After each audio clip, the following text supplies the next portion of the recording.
This is the Orioles POSTCAST, your instant game reaction for the Baltimore Orioles. Part of the Locked On Podcast Network, your team every day.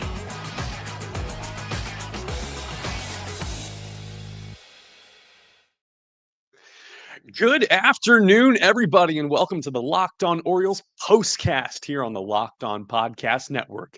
My name is Luke Slabaugh. As always, I'm your post-game show host, walking you through every Baltimore Orioles game that I can immediately after the game this season. And today, we're celebrating a 4-2 win over the Chicago White Sox. The O's take the series against Chicago. They have a chance to sweep tomorrow afternoon, and they go into tonight with a 4-2 win over the Chicago White Sox.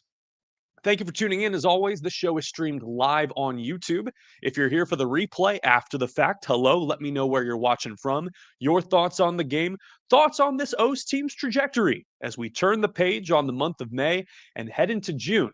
The O's are 15 games under 500, buried in the postseason race. However, they're gaining some momentum due to some unlikely contributors and some young contributors that we're going to talk about today. Again, this podcast is available live on YouTube and free wherever you get your podcasts. And before we continue, let me know down in the comment section right now, who's your player of the game? Many candidates today in this 4-2 win over the Chicago White Sox. We're going to start, though, about one of the most recent additions to the Orioles roster, called up not due to merit, but due to the Orioles' nagging injury situation. A villain arc begins for one Coby Mayo, a rookie trying to make his way in the big leagues. Some ups, some downs, and a controversial part of this game. And that's what we're talking about today. This is what you'll be talking about. Despite the Orioles and whatever social media teams trying to bury this little skirmish and bench clearing incident, Coby Mayo's thing is probably the most fascinating deal today. For context, since we did not have a show yesterday, the O's put Ryan Mountcastle on the 10-day IL with a right hamstring strain. Don't know the severity of the injury, don't know the cause. However, it is strange in the case of Mountcastle and Mullins. The day after guys steal bases, they're directly placed on the IL. It's an interesting pipeline, and now the O's have 12 players on injured reserve. I'll take you bottom of the fourth, 2 outs, Ryan O'Hearn on second base, a 3-2 count to Coby Mayo. Going up against right-hander Davis Martin, a cutter out over the plate, hits a liner to left field. He gets out in front of it, drops for a base hit. Ryan O'Hearn, good base runner, chugs home. It's a 2-0 ball game. Throws cut off at third base, and Mayo is advancing to second base, thinking the throw would go straight home. Gets caught in a rundown. Goes back and forth. Kind of a hard-nosed baseball play here. And this is gamer stuff. Mayo is trying to elicit an obstruction call on the rundown. He leans into Lenin Sosa, the second baseman. However, he blatantly goes out of his way to shove Sosa. He's out of the baseline. There was an attempt to make a baseball play here and try to get some sympathy from the umpire. That in and of itself, we can live with. And Orioles fans get it. It's a young baseball player trying to make his impression on the club. And his first career RBI. So golf clap for that. What will irritate Orioles fans is the ensuing interaction with Sosa. Sosa and the shortstop kind of throwing up their hands going, what's going on? And Sosa, rather than leave the field with the inning ending on that tag play, walks up to Mayo as if to say, what the heck? And they start jawing back and forth. And Mayo doesn't have many words coming out of his mouth. He would prefer to shrug this incident off. And the moment this went a little bit too far was him shoving Sosa, pressing his hand against his chest. You start to see Gregory Soto and some others come out of the Orioles dugout. And then the White Sox dugout clears. And then One of the most comical things in baseball is when the bullpens start clearing and you got 6'2" bearded guys jogging through the outfield grass to do a bunch of jawing and hemming and hawing and, oh, what are you doing here? What are you doing here? It doesn't escalate past that. No ejections, no nothing. And Coby Mayo comes out of this incident looking bad, looking like a snob, looking like a cross between Draco Malfoy from Harry Potter and Nolan Arenado. He kind of profiles like Nolan, who's got good size, who's got good baseball knowledge. Nolan's a baseball nerd, like kind of geeks out about it. Very wholesome in that sense. A little bit of an edge to him, a little attitude. And for a young baseball player who hasn't earned his stripes at the major league level, this play could sour some baseball fans. Certainly going to sour some White Sox fans. Definitely not the first impression you'd want to make in the major leagues, and particularly in the 2025 campaign, as Mayo tries to find his stroke. Am I reading too much into this? You let me know down in the comment section if Coby went too far, if you thought this was just a hard-nosed baseball play. It certainly started out that way. And another thought on this is the antithesis of the Heston Kjerstad play. If you remember the Yankee series at Oriole Park at Camden Yards, where Heston Kjerstad was, I believe, swiping second base, and Pablo Reyes, the second baseman, catches the ball and gets in the base path, falls down where his groin makes contact with Heston Kjerstad's helmet, and Heston starts to jaw a little bit, and nothing really comes of it as well. In that case, Silent J did the right thing and just kind of stood up for himself, pounded his chest a little bit. And that was just what amped up Orioles fans. It was just baseball. It was ego. It was intensity. It was a competitive spirit. This feels like a bridge too far.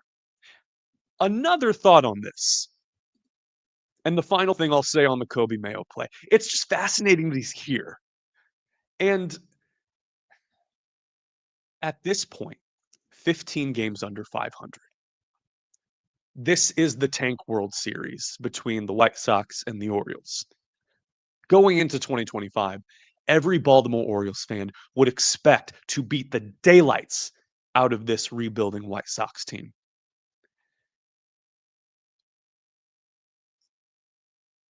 Feels to me like, how do I put this? How do I put this without sounding pretentious? It feels to me like anything to get this fan base amped up, to get the Orioles faithful behind the team. You can live with a little bit of that. You can live with this because this team needs energy. This team needs something. You got the owner, David Rubenstein, sitting down in the front. Can't be thrilled with the product that he has on the field.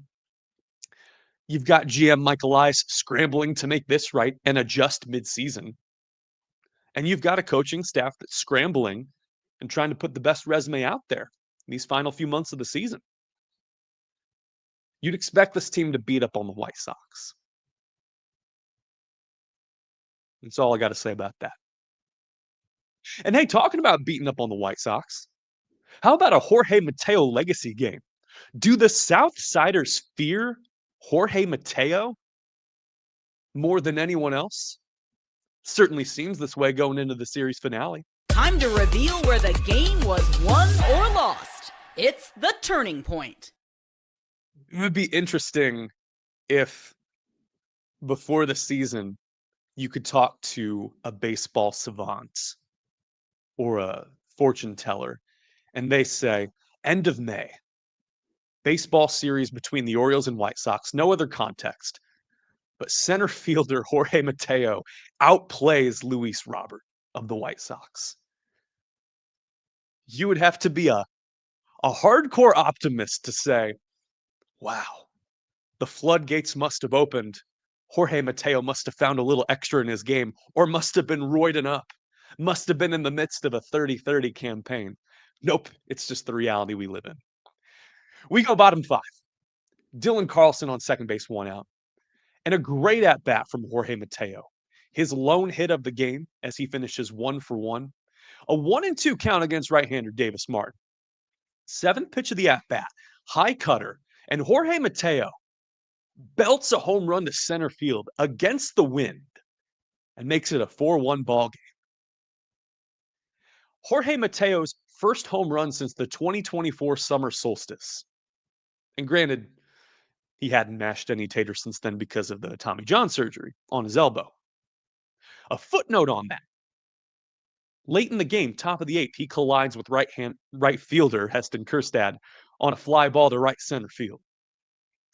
And there was worry that he may have re-injured his elbow. He bends over. In injury, the trainer comes out and hat tip to manager Tony Mansolino for jogging out to the outfield, putting his hands on his knees, talking with his outfielder out there. Jorge's been built up as a super utility player, and there have been many calls from the fan base on social media with disdain for the way that Mateo's played, his lack of on-base skills, his lack of hitting acumen. They need him to keep this thing together. They need him to be the glue and plug him in wherever they can. Otherwise, it's Cooper Hummel and other people that we got to talk about. For example, Jordan Adams recalled from AAA Norfolk. These are names that you did not want to hear on the 2025 Orioles active roster. Jorge finishes 1 for 1 with 2 walks and a stolen base. His average now at 212 for the season. Now, that's not great. However, we turn the page heading into June, and both Jorge Mateo and Dylan Carlson are out hitting Adley Rutschman and Heston Kjerstad. We live in the worst of all possible worlds, to kind of flip the Voltaire Candide punchline. Yes, Jordan Adams was recalled from AAA Norfolk. He's an outfielder. And this marks the end, the dismounting of the Tromp train. Catcher Chadwick Tromp is designated for assignment. Must mean Adley Rutschman is good to go behind the dish. And before we continue, and before we take more votes for player of the game here on the Locked on Orioles postcast, Jackson Holliday, first career leadoff bomb. You think of the reasons to watch this 2025 Orioles team. Jackson Holliday, emerging all-star campaign. Ryan O'Hearn, hitting the living daylights out of the ball. Tomoyuki Sagano, mid-rotation, fringe 2 type of deal. Zach Eflin. Ryan Mountcastle slugs well at home. He's hurt. So 3rd pitch of the game, hanging cutter from Davis Martin. And Jackson Holliday goes against the wind to the flag court. Solo shot. And I love these cutaways to his father, Matt Holliday, and his brother, Ethan, in the crowd watching. Sometimes there's just the look of just, how do you even put it? Kind of so, like this gazing into the distance. Gazing into the distance. There's this faraway look by Matt Holliday as his son crushes a home run. It's been good to see, and the Cardinal series as well. Coming up, we got to talk about right-hander Dean Kremer. Strung together, as per usual, a solid May. Something you'd love to see out of Dino. And in addition to the Orioles coaching staff, why this might be a long-term play for the Orioles, and some of the names involved in this managerial search to replace Brandon Hyde.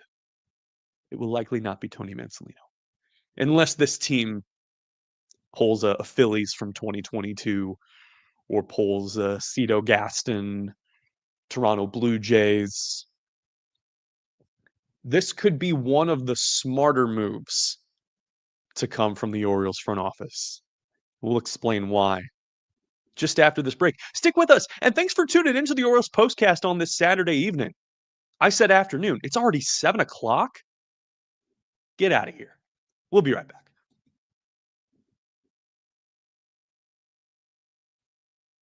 I'm coming off an exciting high of covering UFL football down at Audi Field last night. Amid the tornado watch, we carry on. This show is brought to you by FanDuel. NBA Finals, fixing to be Thunder Pacers, like I told you a month ago. That it's going to be a battle of Midwest, South Central United States supremacy. And with all these can't miss moments, FanDuel says there's never a better time to get in on the action. Before tip-off and live, you can do player props, performance trends, and same-game parlays. You've got more ways to play smart and win big.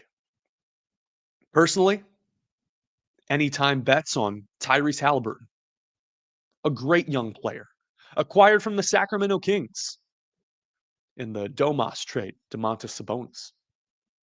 Both these teams built their livelihoods off of trading Paul George. We got to love that. And Shai Gilgeous-Alexander, the NBA MVP.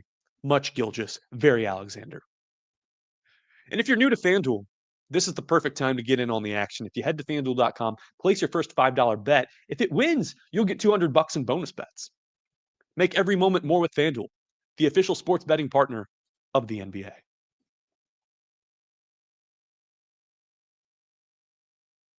Where are all the ads? Where are my wonderful pistachios? We'll talk more about my side quests coming up because it is going to affect the show for the next couple of weeks. But first, we'll look at the comment section and talk about our player of the game. This is the Locked On Player of the Game. Back-to-back solid outings by right-hander Dean Kremer. Finishes the month of May with a 2.74 ERA. Somehow, and goes over the century mark for the second time this season, 102 pitches. A season high, one more than he did against the Nats down in that DC series. Dean was poised for the second straight outing. He worked with traffic. He didn't let mistakes compound. And he got clutch strikeouts and big outs when he needed to.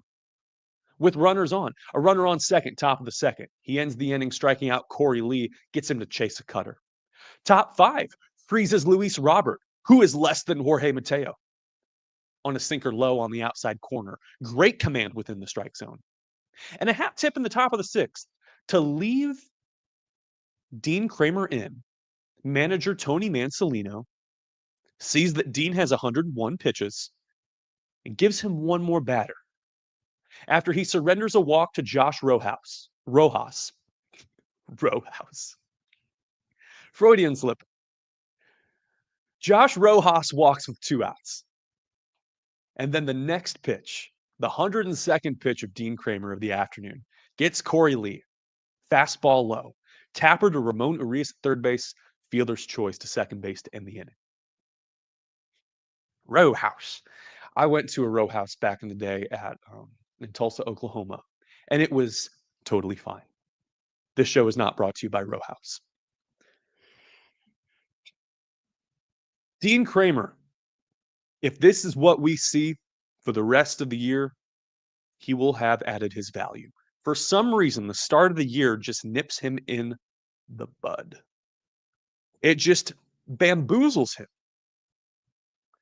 Dean Kremer showing a lot of poise, especially with the season going in the toilet like it has so far. Something I've been dying to talk to you about since yesterday afternoon. John Mabry is joining the Baltimore Orioles coaching staff. And I know we usually stick to the games here on the post-game show, this Orioles postcast on the Locked On Podcast Network. However, 54-year-old John Mabry joining the Baltimore Orioles coaching staff is fantastic. It's a great move. As a native St. Louisan who grew up in West County, I used to go to church with John Mabry. John Mabry doesn't know who I am. But a Friday news dump from the Baltimore Orioles says that they have hired the former MLB outfielder, first baseman, utility guy, as a senior advisor to the major league coaching staff. The gut reaction, knee jerk, is that Tony Mansolino needs a helping hand within this season. There's a lot of baseball left to play. The season is salvageable in the terms that general manager Mike Elias laid out. The narrative to get the team back on track does not mean you're pulling a 2022 Phillies or you're pushing all your chips in to get this team competitive and win a division and win the wild card. You may have already buried yourself.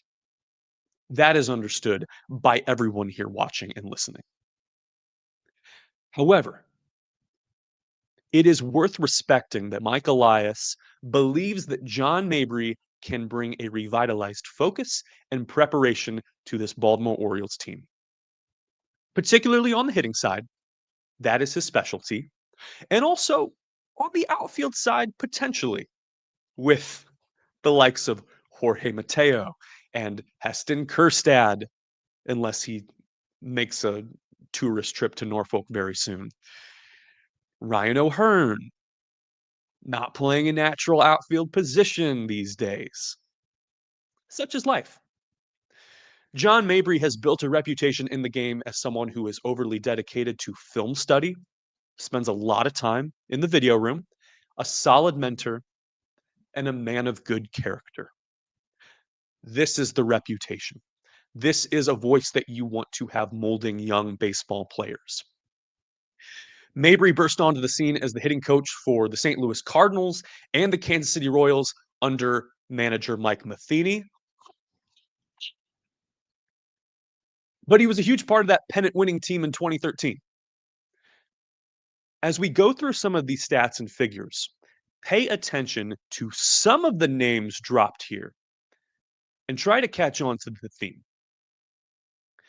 That 2013 St. Louis Cardinals team hit .330 with runners in scoring position. That is the modern baseball record. It has not been matched or beat since. And that 2013 team featured Alan Craig, who hit .454 with RISP, Matt Holliday, Matt Carpenter, Carlos Beltran, Yadier Molina, all hitting over .370 with runners in scoring position. The team was efficient. It was great at situational hitting. It was a murderer's row of clutch hitting. It was also the start of Matt Carpenter superseding his profile as a fringe starter, utility player, super utility guy to becoming an everyday player and all-star caliber player. Matt Carpenter just retired this season after reuniting with the Cardinals, had that short porch trip with the New York Yankees, was in San Diego for a hot minute, Texas for a cup of coffee, but mainly built his brand and his following in St. Louis. John Mabry also was pivotal in integrating some of the young talent you see now from the Kansas City Royals into the major leagues. Bobby Witt Jr., Vinny Pasquantino, MJ Melendez even. And the Royals started to see the ripple effect of his teaching and mentorship in their zone contact percentage, at one point being third best in Major League Baseball. And if you're Mike Elias or the analytics department for the Baltimore Orioles, you start to see Major League offenses pivoting to contact. This is not a three true outcomes league anymore. Aaron Judge is the best hitter in baseball, other than Pete Crow Armstrong. And there is no more room in the game for 30% strikeout rate hitters. Aaron Judge has been flirting in the 390s, heck, even the 400s for part of May. Ryan O'Hearn is a great example of someone who is decreasing his strikeout rate. And in Miami, most recently, John Mabry helped Skip Schumacher with the one-year turnaround to get the Marlins a winning record and on track for the postseason. He was let go with the entirety of the Miami Marlins coaching staff at the end of that 2024 campaign. However, did you pay attention to some of those names there? Do we need to run those back? Do we need to see what all happened in that last section? I'm trying to remember as I look this up. There was a winning record by the Miami Marlins there in the National League. And they did. They did get a wild card spot. My memory serves me correct. But we like to fact check here on the Locked On Orioles postcast. We'll run back some of those names. Not Mike Matheny. Matt Holliday. Carlos Beltran. Yadier Molina. Skip Schumacher. Is the hiring of John Mabry a long-term play for the future of this Orioles team? Could it potentially be to woo Skip Schumacher, the heir apparent to Bruce Bochy in Texas, now in the front office, lure him away for a young crop of Orioles talent? Ollie Marmol is entering his contract year next season with a new president of baseball operations in Chaim Bloom. There's a decision to make about who's going to run that Cardinals dugout. Daniel Descalso, also very familiar with John Mabry's teachings. Cardinals, with respect to them, have hired from the Tony La Russa coaching tree the last 30 years. Carlos Beltran, a preeminent baseball mind who was primed to take over the New York Mets before the Astros sign-stealing scandal broke. Yadier Molina believes he has a future in coaching at the major league level, says he would coach for anyone, probably not a managerial candidate with zero experience. That is not the type of person you want in the Orioles dugout moving forward. Matt Holliday took the Cardinals bench coach job before he realized he would rather spend more time with his family. In Stillwater, Oklahoma, is amazing.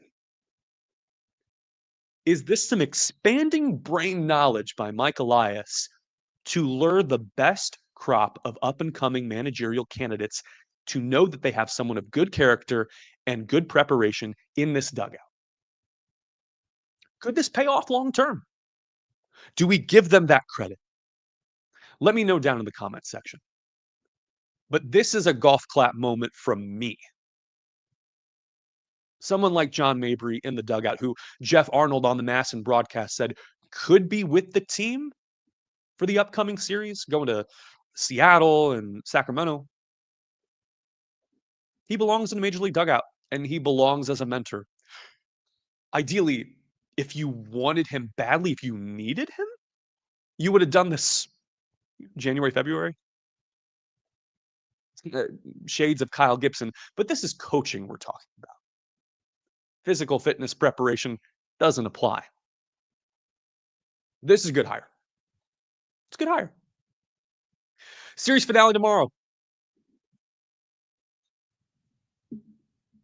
My iPhone started speaking to me. Right-hander Charlie Morton goes up against right-hander Adrian Hauser. Charlie Morton posted a 3.98 ERA in the month of May. Now, for someone you would want as a bottom-of-the-rotation starter, a 4, a 5. Great. The caveat to this is Charlie Morton had 2 starts in the month of May. Brandon Hyde and then Tony Mansolino saw fit to move him to the bullpen, change of scenery, get his mechanics back on track, make sure he improved his command. So 4 relief outings, in addition to 2 starts in the month of May, for Uncle Charlie. And his Memorial Day start against the Cardinals, his best of the year. First quality start, first win. 6 innings pitched and 2 earned runs. He goes up against right-hander Adrian Hauser, who's yet to lose. Hauser started making his money with the Milwaukee Brewers. He is a Tahlequah, Oklahoma native, went to Locust Grove High School. Also a great guy. Thank you for watching here on this Saturday evening on the Locked On Orioles postcast. My name is Luke Slabaugh. We have some housekeeping here, and it's probably just worth saying now. I will put out a reminder, but I am doing UFL playoffs for next weekend in St. Louis, Missouri, and potentially the weekend after. How this affects the postcast could be one of many ways. For one, there might not be a show, particularly that Sunday game, Battlehawks against DC Defenders. Or we do it from the hometown, just randomly, bare bones, stripped down, me and a stick mic. We'll see. We'll keep up with this Orioles team as they look to keep this season interesting. some moves here and there. We like it. Thanks for watching here on this Saturday afternoon. O's go for the sweep tomorrow against the Chicago White Sox. Good night. Stay safe. And I'll see you real soon.